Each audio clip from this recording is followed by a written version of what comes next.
صفقات الزمالك الجديدة المنتظرة. وتأتي أسماء صفقات الزمالك المنتظرة على النحو التالي: اللاعب كريم العراقي. يرغب الزمالك في التعاقد مع كريم العراقي لاعب المصري البورسعيدي، ولكن بصفقة تبادلية مقابل انتقال لاعب واحد فقط، ولذلك رفض الزمالك شرط إدارة فريق المصري بالحصول على الثلاثي أحمد رفعت ومحمد عنتر ورزاق سيسي مقابل الاستغناء عن كريم العراقي.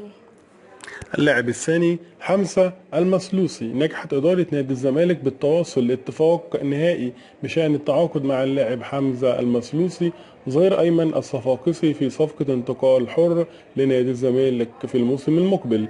يأتي ذلك بعدما تألق اللاعب في نادي الصفاقسي بالدوري التونسي قبل أن ينتهي مع الفريق بنهاية الموسم الجاري 19-20 ليوافق على التوقيع للزمالك لمدة 3 مواسم مقبلة.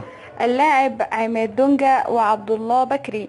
يحاول الزمالك التعاقد مع عماد نبيل دونجا وعبد الله بكري ثنائي بيراميدز، ولكن إدارة النادي ترفض رحيله، لذا يعد أحد الركائز الأساسية في الفريق. ويحاول الزمالك استغلال التصريح الذي أدلى به عماد نبيل دونجا في وقت سابق برغبته في الانتقال إلى النادي الأبيض خلال فترة الميركاتو الصيفي.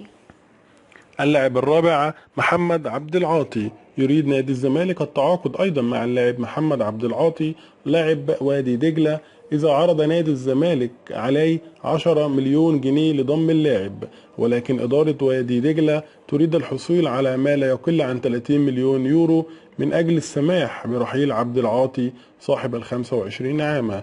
ويعد محمد عبد العاطي هو الخيار الثاني أمام مسؤولي الزمالك في حال تعثر التعاقد مع نبيل عماد دونجا ولاعب بيراميدز.